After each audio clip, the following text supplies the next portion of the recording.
Good evening, everyone. Welcome to, I guess, response to Prime Minister's questions. Let's call it that. I really should come up with a name for that. Yeah.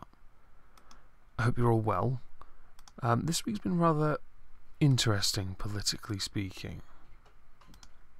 Whether it be because of Salisbury, which, oh wow, that's a whole level of fucked up I'm not entirely sure I'm willing to touch just yet. Or whether it be Telford. And yeah, we're going to talk about that. For those that haven't already, I made a video talking about this. But I left out some information, and it was because I'm waiting for the inquiry to start. Then again, based on what I've heard in PMQs already, I'm not convinced much is going to happen, which would be quite disheartening. So, bam. Look at this. Normally I just cut all the images out, but I learnt how to properly share and crop the window to fit in this. I'm quite chuffed with myself here. Although I should probably move that image there. Yes, that way I can see the chat. And thank you, Godiva. So I'm going to address, as always, the 6 questions by the leader of the opposition and the 2 questions by the leader of the second largest opposition party, aka the SNP. But I also want to address this very first thing because it really bugs me. So, as always, the first question is to list official engagements. I'm going to ignore the first paragraph because I can't really criticise that, and I completely agree with what the Prime Minister says. But, third paragraph down, members will have also seen reports of a number of suspicious packages targeted at Muslim members. I'm not going to justify that. Of course not. It's unacceptable. But we know why, right? I think everyone here knows why they were targeted. It's quite unusual that when things like this happen in our country, things that paint Muslims in a bad light, it seems quite weird that there's a deafening silence from those leading Muslims in this country. Hell, Cthulhu-Kin got caught out the other day by reading out a tweet that was sent by somebody who had been abused by Muslims. He didn't know that part, but he was happy to read and criticise the tweet about FGM and abuse, and obviously debunk it in his own unique way. In this instance, with reference to the suspicious package, we have to look at someone called Baroness Varsi, spelled W-A-R-S-I. I know. She used to be the chairlady, or man, questionable, of the Conservative Party. Now she is somebody with a perpetual snide face. She always looks like she's looking down upon you. She's had a few controversies in her career, most of which featured around the time of David Cameron's premiership, where she was meant to attend a Muslim conference thing, and she didn't go because David Cameron ordered her not to, because he believed it would mean that those Muslims there, some extremists might be there that would then try to manipulate a politician. That would be bad optics. Another time was when David Cameron said Muslim communities needed to do more in this country to combat extremism, to which she declared him ignorant. When there's no evidence anywhere to confirm that they are doing anything to combat extremism, surely it is not ignorant, it is fact. And this is the same guy, the same bellend, who on multiple occasions would spout out the same nonsense of Islam is the religion of peace, and obviously then the memes flow because that's all he's known for. Theresa May is no different, by the way. By talking about only this aspect of the fallout of the Sunday Mirror's article, she has shown she is equally weak at tackling this. Now I understand, because of Salisbury and the nerve agent that officials are saying now comes from Russia, I can understand why your attention is diverted a little. But the government's job is to people first. So I would have put the children affected ahead of that nerve agent thing. Well, to an extent. Perhaps on par. Let's go with that. It's a bit of a tricky one, I get. Was it sticky wicket? Is that the term? Doesn't matter. In any case, Baroness Vasi was talking about this in the House of Lords. Now, I actually, yesterday after work, I got back and I put on BBC Parliament. The reason why was because I wanted to see if any mention of Telford came up in House of Lords and then in Parliament itself. Needless to say, I am very disappointed. Angry. Cross. Okay, not angry or cross. A little irked. Because when you had the opportunity to openly condemn this, perhaps even discuss the reason why some people refuse to integrate to our laws and culture and retain their own to the point where they will do something that people, law enforcement, will look to one side and go, you know what, that can continue and persist because they're brown, thereby enabling domestic terrorists to utterly destroy children's lives. There was a meme I remember seeing of a bunch of Muslim men, cartooners, raping a blonde white child, and then there's a police officer stopping the father from stopping them. And that couldn't be more accurate when it comes to talking about how our law enforcement deals with this. And it's mentioned further, I'm going to read a little more. I am sure that the whole House will join me in condemning this unacceptable and abhorrent behaviour, which has no place in our society. It's going to be Corbyn's first remark, actually. But I'll continue reading this for the moment. Which has no place in our society. You're quite right, it doesn't. But nor does the actions of those that led to the fallout, and the complete inaction of you, which should surely be something of leading by example to condemn, not because of ideology or race, because, let's face it, you don't have to be brown to be a Muslim. Islam is the problem, and I think you have to address this. Yeah, you are quite right, Echo. An investigation is underway and steps are being taken to bring the perpetrators to justice. Fantastic. You're going to deal with the people sending a package to Vasi. By the way, for those who don't know, Baroness Vasi is the most anti-secular person I've ever seen in my life.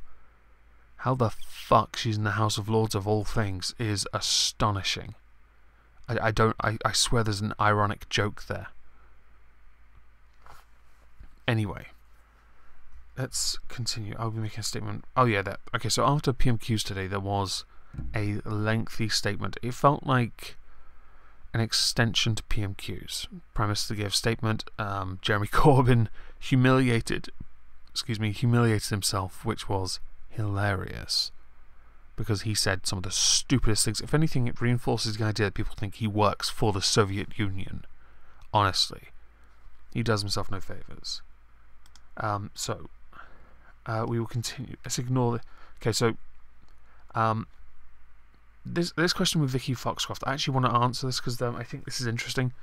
Youth violence is complex and needs long-term solutions.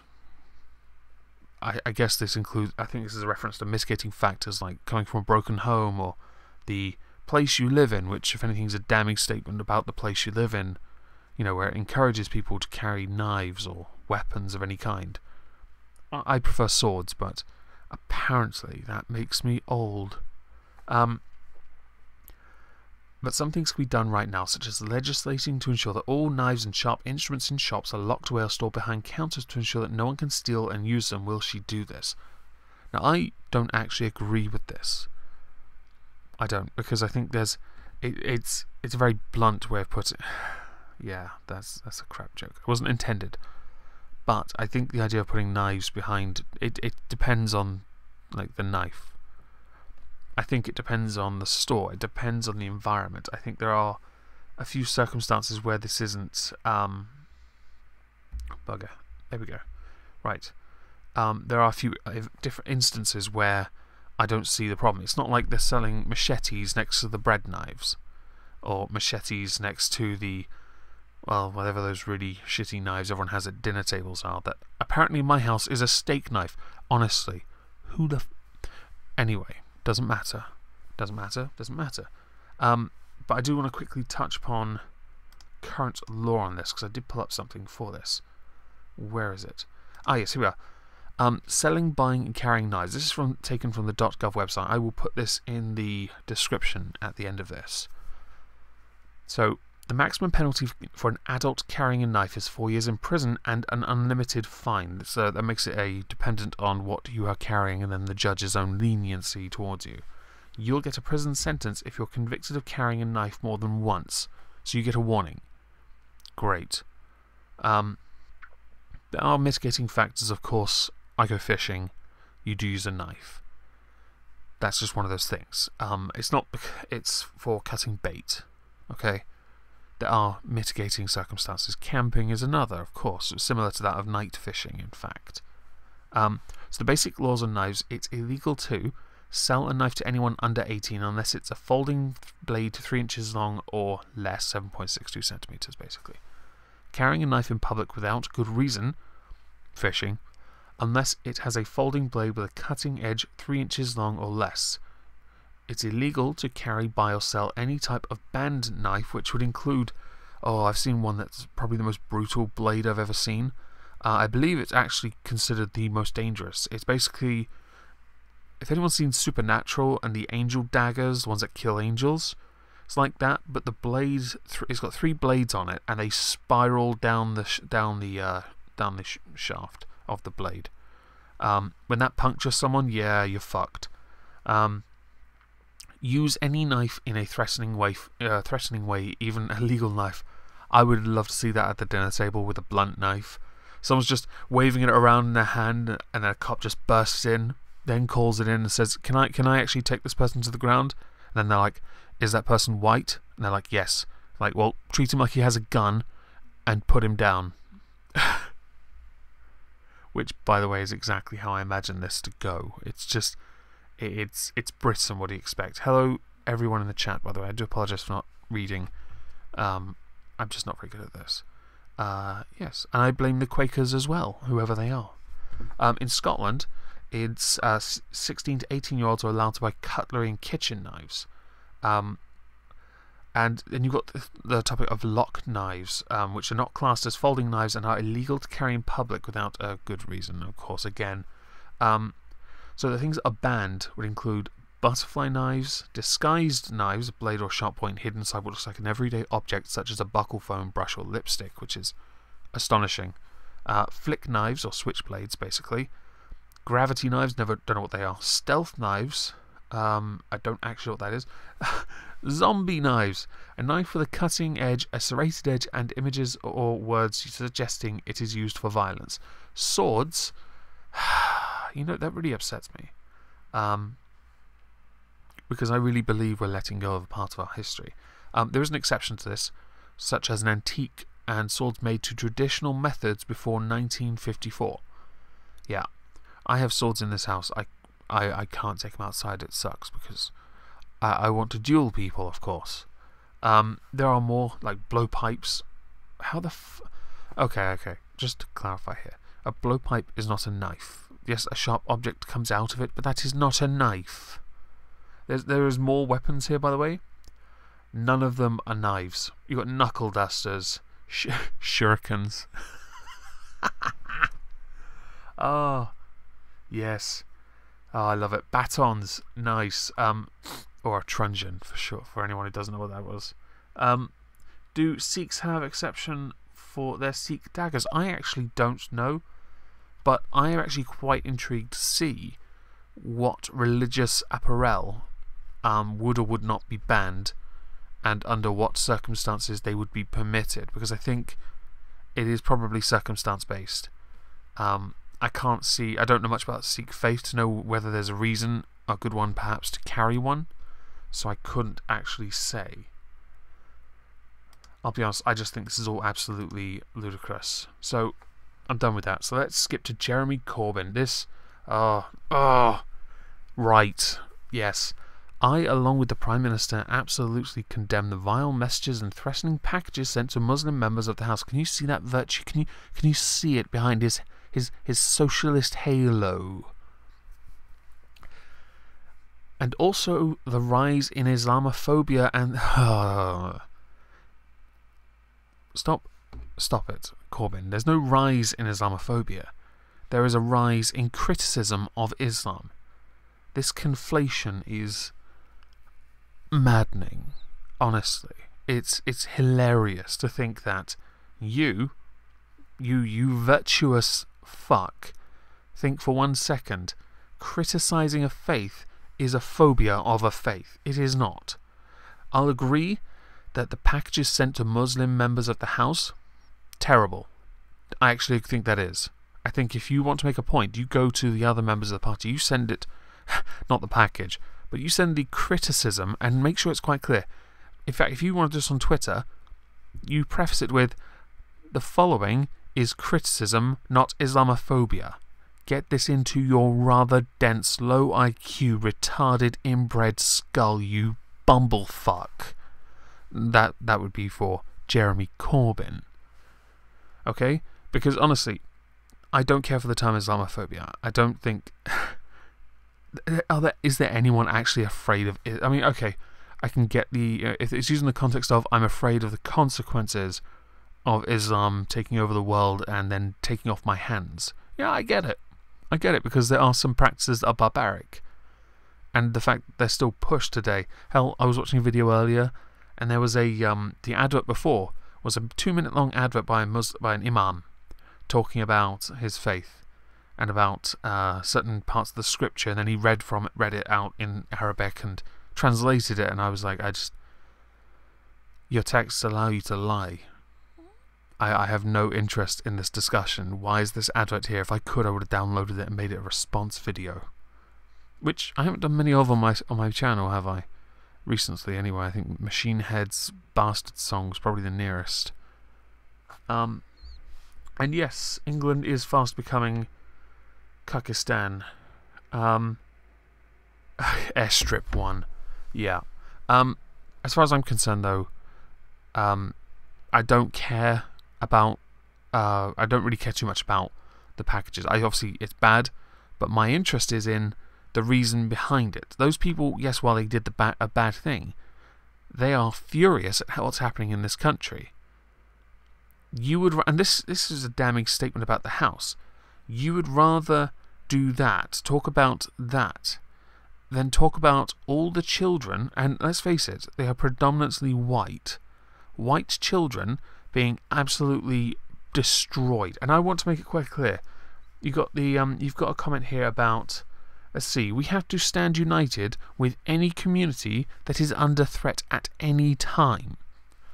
I'm sorry, but do you not see the inconsistency with only addressing Muslim communities, ethnic minority communities, but not addressing the majority, some of whom are getting absolutely hell or near white, getting absolutely molested beyond belief, by getting destroyed, raped, sold off by guys who are using them solely because they are white. And that's not... okay, there's another one as well. Because they're children, and they think it's okay to physically and mentally damage them beyond repair.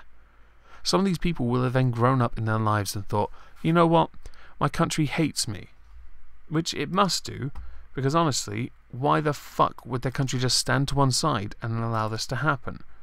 Now, last night I was on a stream with Miss Steam, who's in the chat, Ichabod, and Kitsune. And I think I pronounced that wrong. I just don't care. Sorry. And I read out what I'd written down, and I've written it. I've still got it. It's written here. And this is what I wrote after hearing him saying it in Parliament. I wrote, "Do you not think racism was encouraged when you didn't address the reason for this spate of attacks? Not that that is an excuse, but you must understand that the fact that no one seems willing to condemn or publicly Muslim communities for this kind of behaviour that truly has no place in the UK, yet you seem okay with not calling out the Pakistani men that commit these truly atrocious crimes that lead to the backlash from the public. Selective on social justice much," which he is. this surely falls under the banner of social justice. Not that I condone it, and obviously I'm not huge on social justice. I think it's pretty obvious I'm not. But the fact is, you're not doing anything to deal with this. You didn't with Rochdale, you didn't with Rotherham, and you didn't with Telford. And by the way, before this happened, I had never even heard of Telford. If anyone famous has come out of there, really, I hope you're distancing yourselves. It's not good for your brand right now to be proud to be from Telford. And I assume the same would be for Rotherham, unless you're the Chuckle Brothers. Rochdale I actually know nothing about either. I know it's a place. But anyway, there's a mention of Stephen Hawking here, who is, let's face it, as far as our country goes, one of the greatest minds to come from it. It can't be argued. It's very hard to argue that he's not one of them. One of the most acclaimed scientists of his generation who helped us understand the world and the universe. Blah blah blah. Genius, in fact, because of the way he managed to visualize certain geometry. Yes, it was amazing. He was concerned about peace and survival of the world, but also passionate, blah, blah, blah. Campaigner for the National Health Service. He said, I have received excellent medical attention in Britain. I believe in universal healthcare, and I'm not afraid to say so. Well, he didn't say it. I just want to be clear here. Using Stephen Hawking to make a political point, and surely I'm not the only person that thinks this. There's something very cold about using someone who has just passed away to score political points. Now, I think it's a fantastic quote. I really do. And I get the question you're about to ask, but I don't think you chose the right time.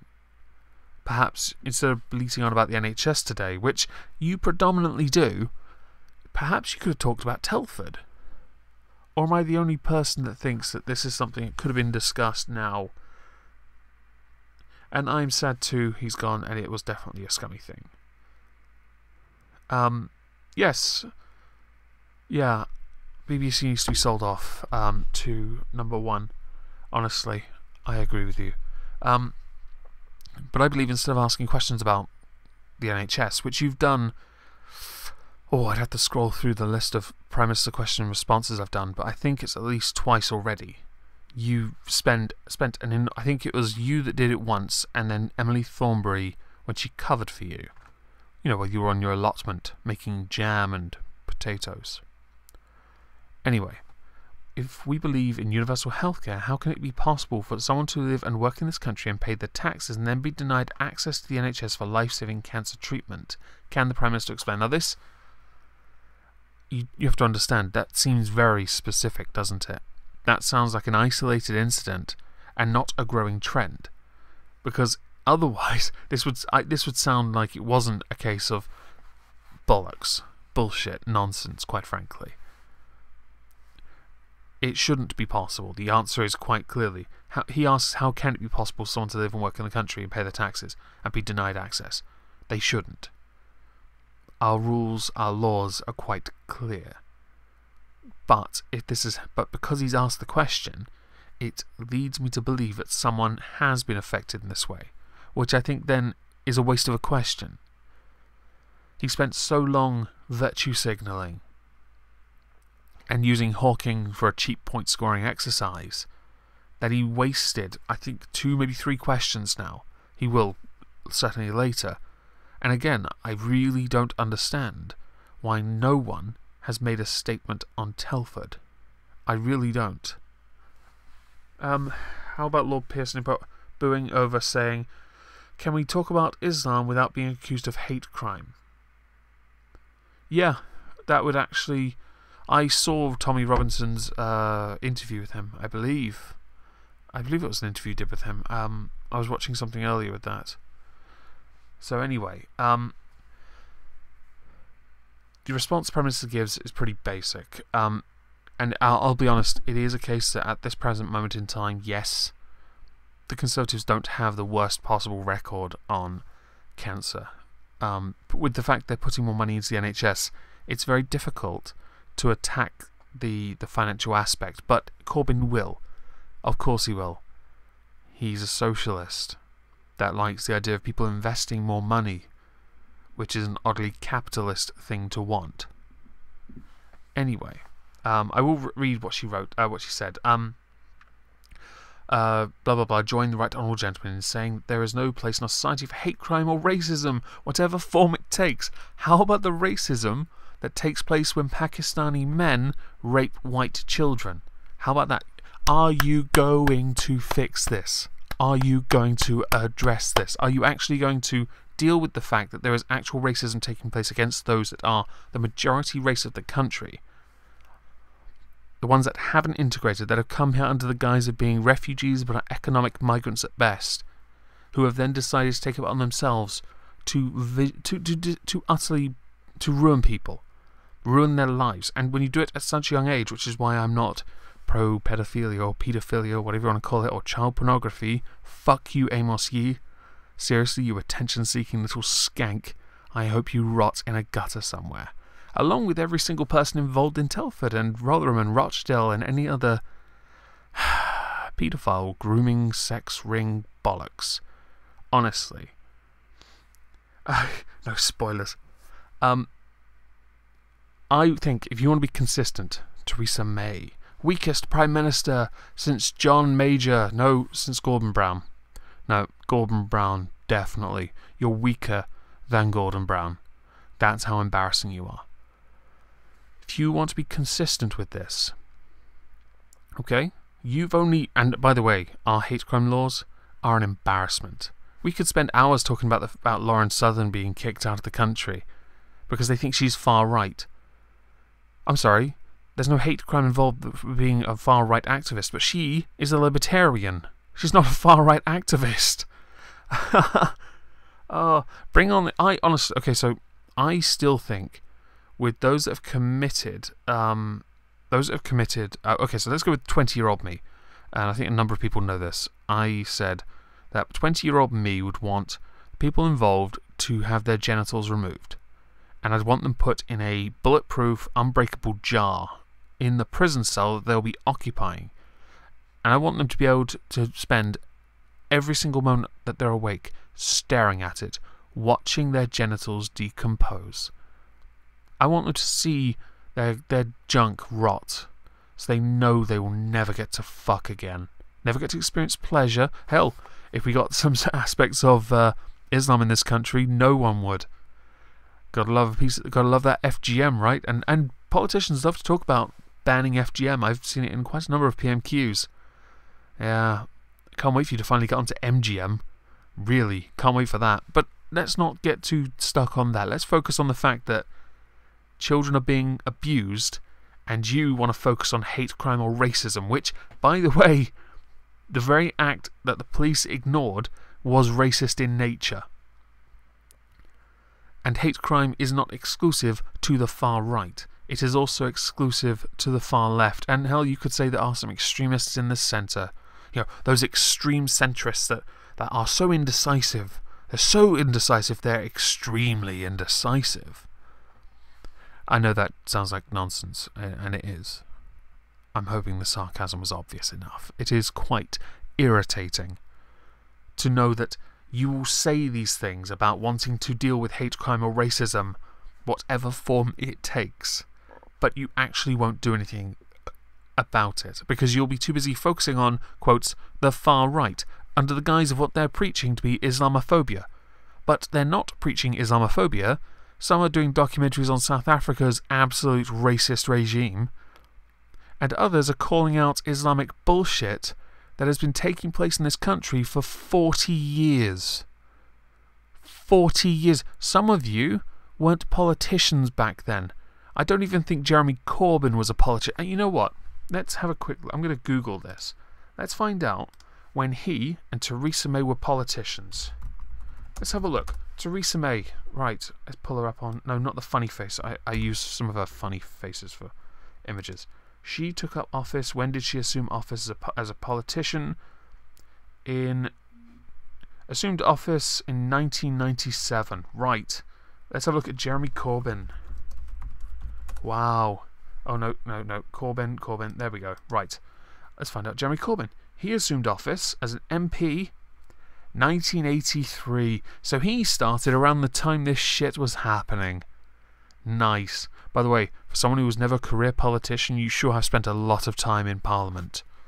Dickhead. I hope my irritation at this doesn't bother you guys, honestly.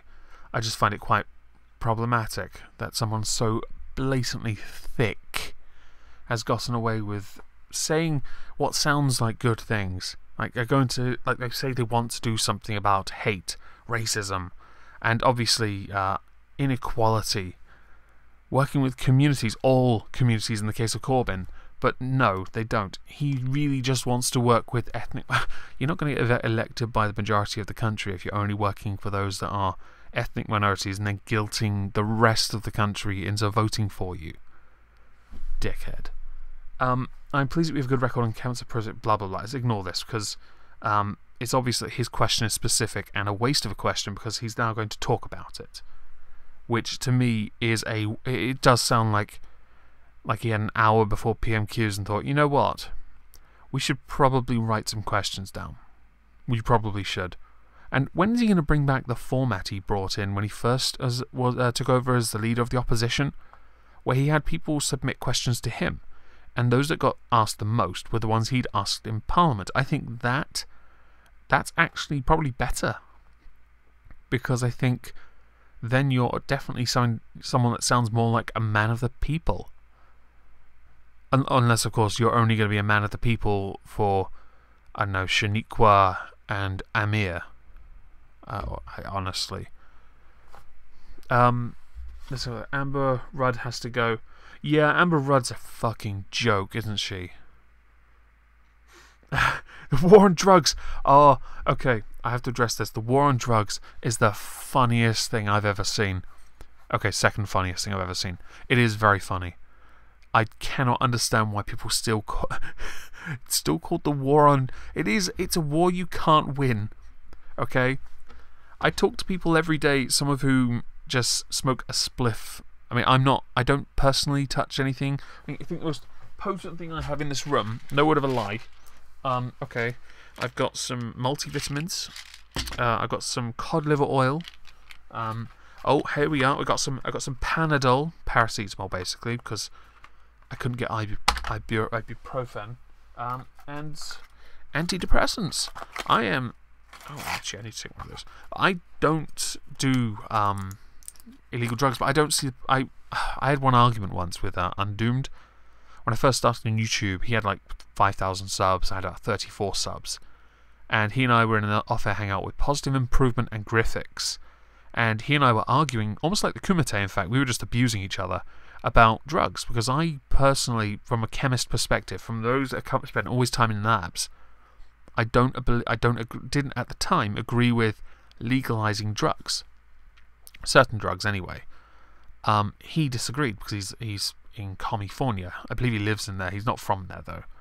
And his view was, if you could tax it, that would be good. And I, after we argued about it, Positive Improvement interjected and said, okay, so I get the feeling that Undoomed is thinking about it from a financial perspective, which is probably a smart move. But I also think Omegon's approaching it from the side of caring about the person's health, which pretty much summed it up quite nicely. And it was diffused the moment he said it, because we both tend to agree.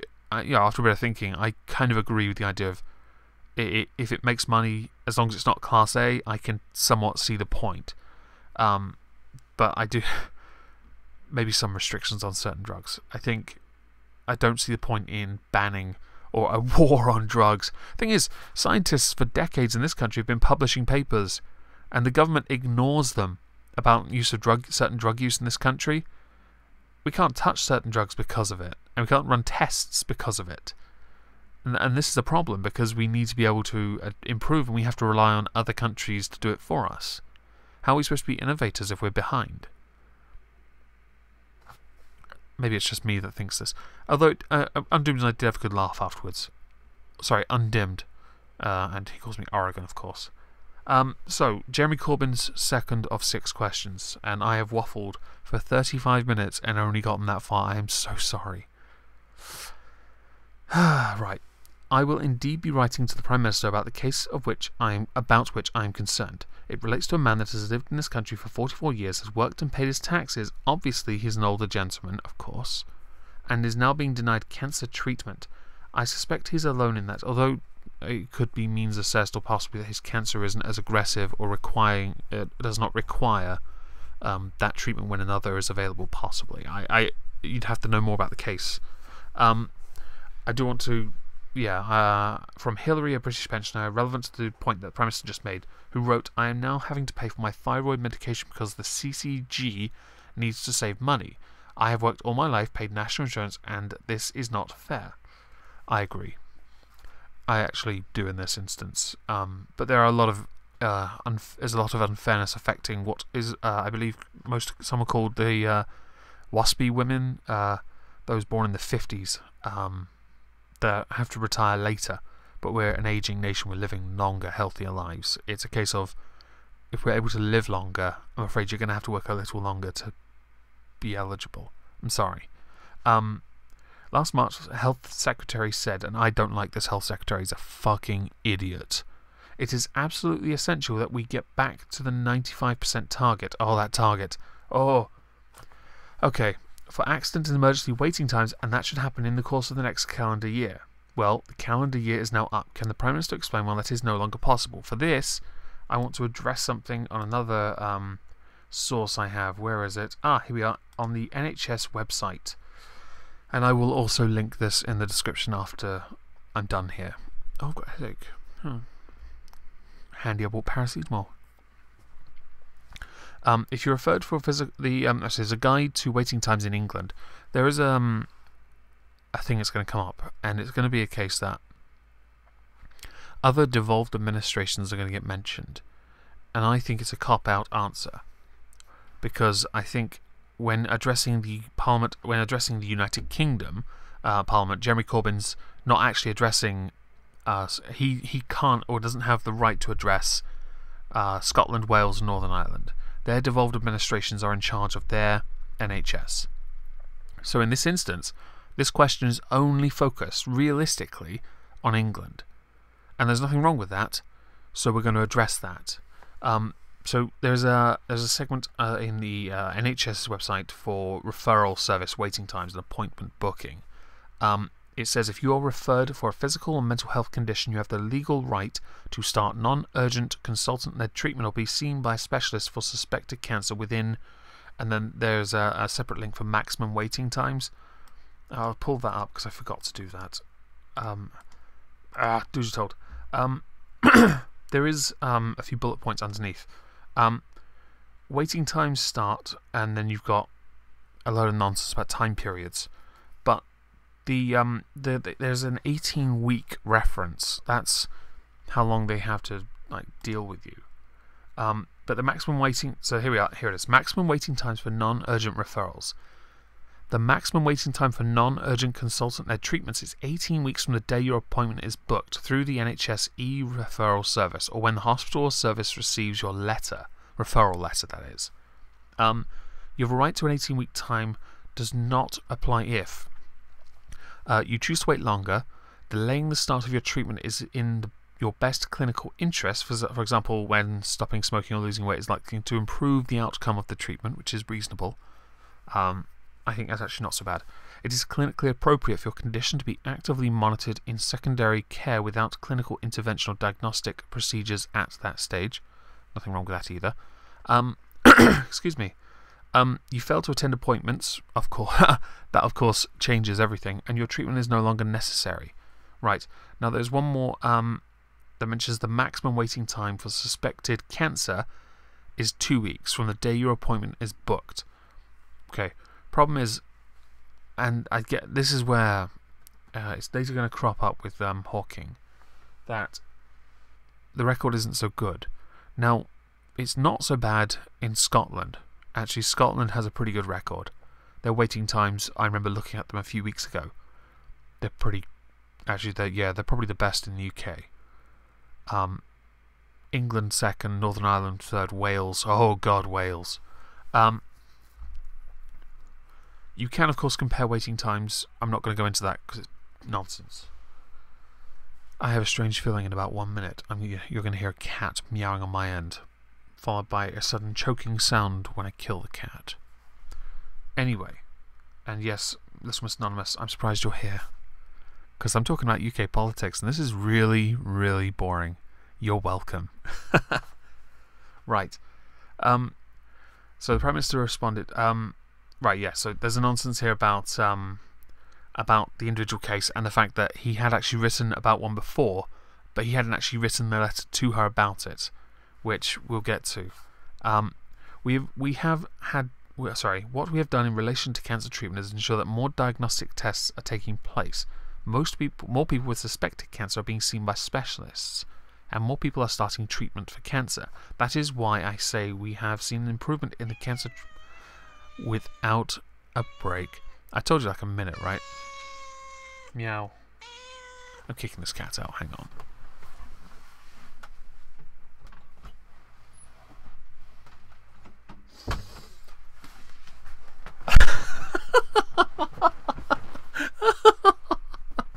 Oh, I'm so sorry. I ordered Korean. Right. The Prime Minister's taken a very long route around to answering this question, and the reason why is so that she can show off a little, but in doing so, doesn't actually give as much of an answer as I would want. And I think, again, this just shows how weak she is. So basically, I'm pleased. I'll finish that third paragraph, and yeah, we'll get to it. I'm pleased to say that we have more doctors working in accident and emergency departments. That's because, and she says it right there, we put more money in. Now this is key. I have to state this again. The NHS set their budget. They were asked to, so they did. Okay? The government gave them more than what they asked for. They did. That's a fact. Now, hopefully, when we leave the EU, they'll get even more. Because we'll have, hopefully, with trade deals arranged, a surplus. We have a budget surplus now. I believe it was 3-point-something billion. Because we've managed to get rid of the deficit. The interest is obviously a different problem, and hopefully we will get it down in time. Because really, our economy can't grow while we're still paying off interest. And before someone says it, fuck you on the discussion about guilt. I cannot be bothered with that. Glorified IOU bollocks. In any case, because we have a surplus and the EU, the whole EU crap, I think there's a chance here that more money will go into the NHS, which in turn would then stop this, quote, crisis that we seem to have every week in Parliament. That's not even a joke. That word, I'm starting to think it's synonymous with Corbyn. Everything is in crisis. And for those who are interested, whenever I'm on Discord, every day, every single bloody day, that cat, my mum's cat, she comes in this room or jumps up to my armchair downstairs, and just when I say meow, she'll meow. And she won't stop. She'll just meow. To the point, 2 nights ago, I went to go to sleep, and she jumped out from behind the curtain and then poddled, which means pulling out her claws, and buried them into my forehead. That was quite uncomfortable to wake up to. Anyway,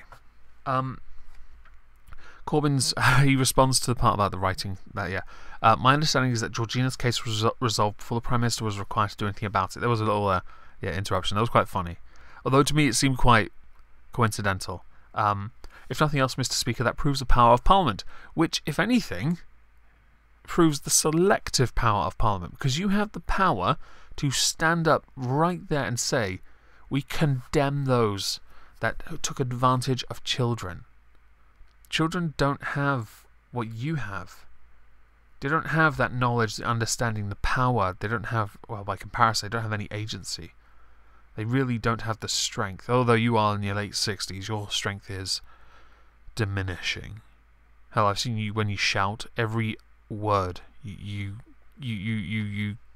take deep breaths. Clearly, your lungs are not as good as they once were. Anyway, what we've done in relation... Key A&E waiting targets have not been met since 2015, and NHS managers are saying that they will not be met until 2019. February was the worst ever month for A&E performance.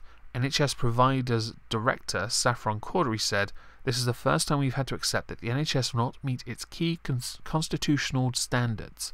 If you want to provide quality of care, we need the right long-term financial settlement." Right. So I will be linking the A&E performance target PDF from that month. I have actually got it as a separate source, and there is a load of nonsense and drivel in there somewhere. Where is it? No, that's clause 11. Where is it? Oh yeah, A&E attendances and emergency admissions for this year. There's statistical commentary. So it's not that long, so I'm only gonna go through like the bullet points on the first page. So you've got the total number of attendances in February was 1.8 million, an increase of 4.9% on the same month last year. So more people are using A&E. On these attendances, which is why, by the way, we need more GPs to be able to take the burden off the hospital. I'm not saying add more responsibilities, I mean diagnose better. Or be granted the facilities so that the people do not need to go to hospital. And yes, that does mean then there's more of a chance people aren't going to be able to see their GPs as often. I get it, I really do. That's why you need nurse practitioners to be able to take up some of the burden. And I remember seeing one once because of a bruise on my thigh. They thought it might be a blood clot. It was just a bruise. An ultrasound confirmed my leg was neither clotted or pregnant, although the woman did touch my leg up quite a lot. There were 476,000 emergency admissions in the month, and 6.5% higher than the same month last year. Again, proving an increase of use, not an inability to maintain or handle that pressure. The rest are all statistics. Let's see. Blah blah. Where is it? Find it. Fuller analysis methodology. Where is it? Nope, can't find it. Screw it. We're not going to go over this. It's too much effort. Basically, all of it shows... Oh, hang on. 100%. Right. 4 out of 137 reporting trusts with Type 1 departments achieved the 95% standard on all types during the month. When additional local activities taken into account, 9 out of 137 trusts achieved the standard on this mapped basis. That is terrible. That is actually terrible. But I don't believe... That doesn't necessarily mean it's financial. It's a financial reason why they're unable to handle this. What? My GP copped a good feel of my legs last week. Congratulations. In any case, this is actually pretty bad. But this isn't. This does not state it to be just England. This is almost generic. It doesn't actually... Oh no, it does. It's England. Right, correction. My apologies. So England is pretty bad for achieving the 95% standard, but if memory serves, the majority are still within, I believe, 85%, which isn't high enough. Of course it's not. It's never going to be good enough. But it shows there is at least a baseline here. It's not like people are going down to 5%, which would be on standard, of course, which would be atrocious. Anything less than 95 is actually pretty terrible, to be honest. And of course, we want them to do better. You remember when I said the word crisis was synonymous with Jeremy Corbyn? The NHS is clearly in crisis. So why was there not a penny... Oh, hang on, no, have I skipped a question? Oh, no, I have. Well, the calendar year is now become the primary 6 months. Yeah, right.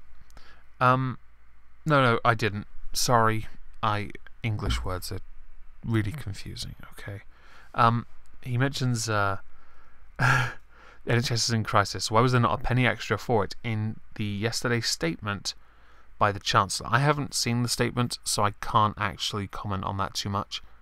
But the NHS every year has always gotten more than it asked for. That is the case. That's not a lie. They've asked for an amount and they've gotten more on purpose because we could afford it. You can't, though, give them X amount more than what they asked for if we don't have X amount, or if X amount means borrowing more money to give it to them. Now that we have a budget surplus, I'm quite happy for the government to give, a couple billion from the surplus, because I think that's a good thing. That's actually good. Maybe if it came down to it, we'd actually have to, maybe, I don't know, remove some of those devolved administration powers over the NHS in Wales, Scotland, well, maybe not Scotland, Wales, and maybe Northern Ireland, so that, everyone got the bloody service they pay for. So, the Prime Minister responded with a mere answer that it would not wait till yesterday spring to announce more money. We did not wait until we announced it in the budget last autumn, which is true. So now I don't need to look up yesterday's spring statement so much, although I will anyway. I'll look at it tomorrow. I might do a bit more research on Salisbury, because I'm still considering doing a stream on it, because, oh, Corbyn, you are a bellend. Oh dear. I might get a funny picture of you and put hammer and sickle in your eyes. Yeah. They're getting 2.5 billion more. Corbyn, not just Corbyn, Cameron, he pledged more as well. This is a case that they're getting more than they asked for, but it's proof that you don't understand numbers enough to be able to, do anything really. I mean, you just don't get. You cannot keep ploughing money into something. It doesn't necessarily mean that will solve the problem. It just means they have more money. They need to improve quality of service. That doesn't necessarily come from money. Motivation, of course, is key, of course. And I guess money might be a motivator to some people, which seems odd for a socialist to talk about. Under Labour, the 18-week target for non-urgent operations was in place. Yes, it was. But that doesn't mean it was ever achieved. Okay? And yes, an 18-week target for non-urgent operations? Congratulations. What about the 95% standard? Yeah, what about that? Was that Labour? No. That target has been abandoned by the Prime Minister. When will it be reinstated? Now, I actually think this is somewhat important, because I think, generally speaking, if you're going to be seen by a doctor or treated for a condition, if it's non-urgent especially, you want it to be done within a certain time frame. I know someone who has a condition right now, and I, for the life of me, don't understand how he has not been treated properly and had his hernia fixed. He knows who he is, and if he's listening, I'm not going to mention you by name, of course. The fact is, though, you should have been treated for that months ago. It should have been fixed to the point where you haven't had to lose, not by choice, where your body has just forced you to lose so much weight. That is unacceptable. And I don't care what the reasons the doctors give. You have a hernia. The doctors don't need, and you're so young. As far as I'm concerned, it's not a case of it being electable. It's bloody well now. Do it. Maybe I should act in your stead. I can be quite a bully with doctors. I can be very cruel. Yes. So the Prime Minister responded, the Right Honourable Gentleman talks about things that have been delivered under Labour, but perhaps he might look at what Labour is doing in Wales on the delivery of the NHS. The latest annual data on 12-hour waits in any shows that 3.4% of patients waited more than 12 hours in Wales compared to 1.3% in England. Now, I do want to state that percentage isn't as impressive as you think when you consider the number of people that use A&E in England to that of Wales. Wales's population is quite a bit smaller. So when you actually think about it, it's not a win for you, Teresa. It really isn't. It seemed like a really obvious one as well. I do apologise if that's not the most interesting of counter-arguments, but it is the most obvious thing to refute when the argument isn't so well thought out. Oh, but the number is higher, so surely that means... No. But I knew you were going to use Wales. I will admit, if you look at it as a country and treat it as a separate entity that is under a devolved administration who are in charge of the budget, and we could talk all day about the fact that Wales took money out of their budget, or the fact that Scotland has had to increase taxes to the point where a person doing the same job for the same company in Scotland and England would person in Scotland would charge more on tax than that of England, because Scotland have hiked the taxes to pay for other little pet projects because they're fucking useless. We could do that. And by the way, you notice I don't talk about Northern Ireland? It's because I just don't give a fuck about Northern Ireland. I'm sorry. I really don't care. The hard border talk is why I skipped the second question that was asked by whatever member of parliament was there as a plant. Actually, I'll scroll up. I bet it was a Conservative. I bet it was. Let's have a look. Theresa May, Conservative. Look at that. Yes. See, he is a planted question. Right. Let's go down to Corbyn. Right, yeah, here we are. So yes, Theresa May, your answer is weak. Jeremy Corbyn, though, you have wasted every single question you've asked so far. And I want to make this quite clear. You keep doing this when you right now could actually be doing some real good right now. You could actually be causing real change. You could be asking the question that has to be asked. What is the Prime Minister going to do about Telford? What is the Prime Minister going to do to help the victims that have suffered at the hands of Pakistani men that have been allowed to run amok within the community, giving a bad name to the, quotes, good Muslims in the process? What is the Prime Minister going to do about the law enforcement that let their local community down?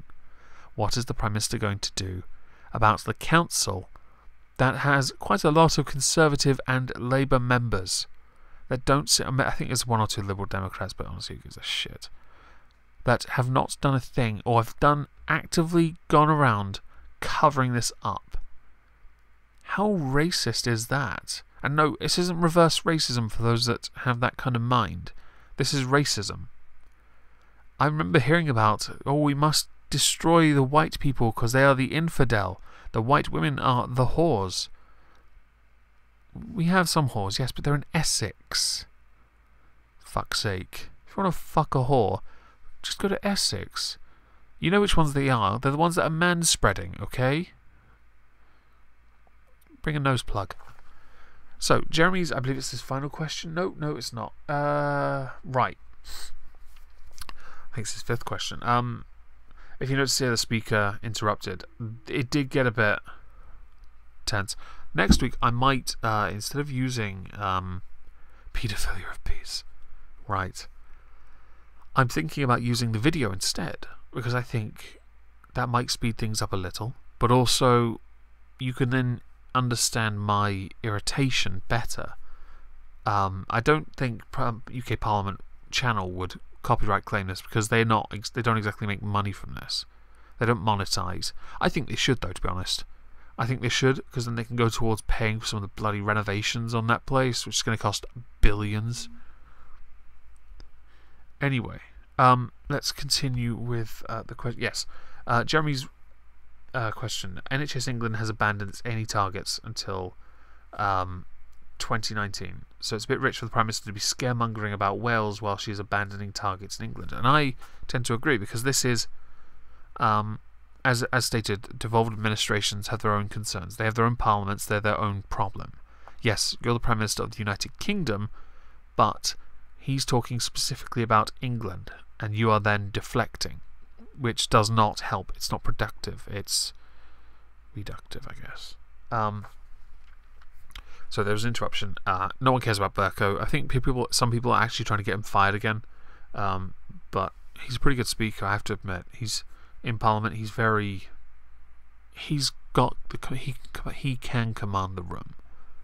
Although I swear, as the years have gone by, his head's got bigger. It's monstrous now. A recent National Audit Office report states that NHS funding will fall by 0.3% in 2019. Right. So, NHS is getting more money than what it asked for, but somehow funding is going down. Now, I assume this is some nonsense way of trying to account for inflation, but still, with national growth at the current rate it's at, this isn't entirely true at all. So, people's lives are at stake. Have you noticed the gravitas of the situation now? Oh, he really sells it. How about you use that for Telford, Jeremy? Oh, sorry, they were at stake. Some of them died, remember? Anyway, Is the Prime Minister really saying that the A&E doctors are wrong, that the NHS managers are wrong, and the royal colleges and the health unions are wrong, and that it is actually only she who knows best about the NHS? No. Health Secretary first.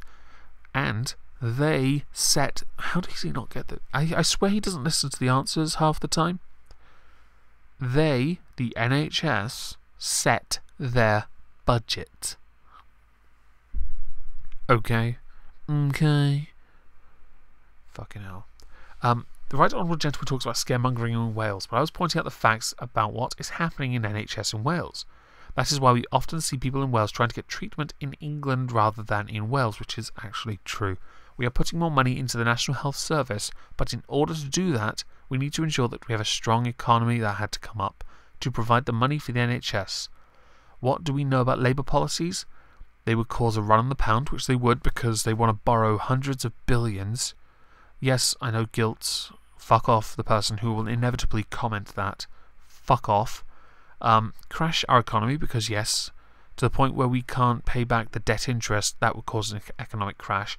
And bankrupt Britain, which will be the inevitable conclusion of a socialist, quotes, socialist regime.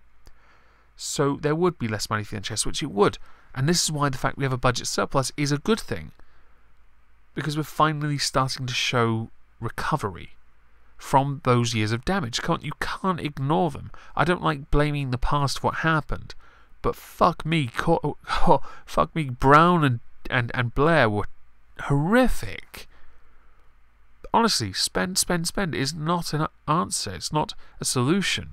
Nor is selling off gold at its lowest possible amount. Nor is quantitative easing. You colossal slack-jaw, one-eyed bellend. That's Gordon Brown. So, I believe this is his last question, and yay. When people are dying because of overcrowding and long waits in our hospitals, isolated incidents, and if a death is caused by overcrowding, that isn't a damning statement about the NHS. That's a damning statement about how claustrophobic someone is. The Prime Minister should get a grip on it and ensure that the NHS now has the money that it needs to deal with patients. They set their budget, you bellend. In a recent interview, the Health Secretary said of NHS staff, when they signed up to go into medicine, they knew there would be pressurised moments. Of course. Did you think your job was going to be easy? Are they the same people that worked for Telford Police? Because I get the strange feeling they know each other. What with wanting a cushy job, ignoring the needy and everything. What they also expected was a recognition of that with an annual pay rise without cuts in their paid leave. And proper funding for the National Health Service, they set their budget. When there are 100,000 unfilled posts, there are clearly not enough staff around them to share the burden. Yes. I don't know what to say to that, other than they set their budget. We started with Professor Hawkins a few months ago. Just a few months ago he said, there is overwhelming evidence that NHS funding and the number of doctors and nurses are inadequate, and it is getting worse. I tend to understand the argument, not because it's Hawking that said it. Although, let's face it, it kind of helps that it's someone I would consider intellectual. Corbyn, fuck off. Anyway, there is obviously going to be a case where it's always perceived to be inadequate, and the numbers don't do any favours right now. But I really don't believe your solution is the best option. Because honestly, your solution would be to just borrow hundreds of billions and then pump it in and expect a return. Well, you're not going to get a return from this. You're not going to be able to sustain it either. You have to get out of the problem first to be able to put the money where it's needed. Unfortunately, even if that means that we're not going to be able to have enough people or provide the best services, although I still think we do quite well. Come on, I was able to get a doctor, so I get a doctor's appointment every 8 weeks, I think. I'm always able to get one on time. It's not as bad. It's very localized. It's very isolated. It has to be dependent on population density and stuff. Anyway, and this based on time, I might not get to the SNP this week, but that's fine because they're shit. Once again, I'm very happy to point out some facts to the Right Honourable Gentleman. We have 15,000 essentially more doctors working in National Health Service. That's not necessarily as good. It depends. You've got to be careful how you think about this. You got to think about population growth and the number of doctors needed. We have 14,000 more nurses. Why did we put an emphasis on nurses working on wards? Because it was because of what we saw under the Labour government in mid-Staffordshire. What we need to do to ensure that we can provide the funding for the NHS, we are providing record levels of funding for the NHS. True. You can't be denied. It is true. It is to take a balanced approach to our economy because, honestly, who the fuck thinks you can spend your way out of trouble? It's like giving a credit card to a teenager. Here you go. Just keep spending. Your problems will disappear. I swear down. We don't have a sugar daddy to pay the bill, okay? Those sheiks aren't going to do it for us. That is an approach that deals with our debts. It does. Keeps taxes low on working families, unlike Scotland, and puts more money into our public services, which it does now that we have a budget surplus. Labour's approach would increase the debt, which it would because they want to borrow hundreds of billions to the point where they wanted to buy back public services, which I'm not totally against, but I don't think it's a wise investment. Especially when you consider the debt interest we would then have to pay for a certain length of time on the interest on the amount we borrowed, which would confine us to paying further debt interest, but also mean our budget would then be at a deficit, which means we would have to borrow more money. Do you not see this circular logic you seem to have in your head, Corbyn, you fucking idiot? Okay, and puts more money into the public services, blah, blah, blah. Labour's approach would increase the debt, and that would mean less money for our schools and hospitals. It would. Higher taxes for ordinary working people. Well, we can't have anyone earning money now, could we? Although Labour's idea would be to punish the rich to the point where they'd be as poor as the poor people, meaning there'd only be one rich person in the country, Jeremy Corbyn, the champagne socialist, commie sympathiser. Because of that, what we know about because what we know about the Labour Party is that it is always ordinary people who pay the price for Labour, and they do. I'm sorry to say this, but I think while my accent is quite well spoken, or as I used to tell everyone, educated, I fall into the bracket of ordinary. I don't have some special life. I live in the financial bracket under £10,000 a year. That's my income, okay? I don't make enough to pay tax. So I'm considered poor. But I'm not stupid enough to think that Labour's policies are sound. There's a reason I get called a skeptic clone, okay? I know it sounds like rocket science, but honestly, if Corbyn was 18 to 21 now, he'd be at uni studying gender studies at a Wazok. Yeah. Yeah, and Vomit Sausage, you're quite right. It's run by Labour. It's terrible. So I will touch briefly upon the SNP. I'm not going to read the questions because honestly I can't be fucked. But it basically talks about devolved administrations and Clause 11. Clause 11, and I've got the source somewhere else. It's interpreted. Okay, so Clause 11 is interpreted by the devolved administrations as an attempt to reverse some elements of the devolution settlements. This is in spite of the UK government's stated intention that the European Union withdrawal bill is simply designed to ensure legal continuity post-Brexit. There's a lot more to it, and I will, of course, link this in the description, but quite frankly, my headache is going to get worse. And I think my blood pressure's gone through the roof. To summarise this, though, and yes, Vomit Sausage, go to Essex tomorrow. You all, Corbyn, this week, you had an opportunity to talk about Telford, but you didn't because, well, you really do like 10 minorities, don't you? And Islam's a race to you. And Theresa May, you use some of the weakest answers, which, given a few moments to think about it, are shit. And you also had the chance to talk about Telford, and you didn't. Now, I know you're thinking quite heavily about the international aspect of your duties, but your duty, first and foremost, is to your country and the people within it. Not to ignore the people that came here, who then abused your subjects, or the citizens, the people that vote for you, not subjects. You're not the Queen. Fuck you. In any case, I'm going to go get a drink and play video games now because I'm done with this. I hope this wasn't too cancerous for all of you. And in theory, this will be on next week. So, shame on them all. Yes, couldn't have said it better. Thank you all very much for joining me. Have a good evening.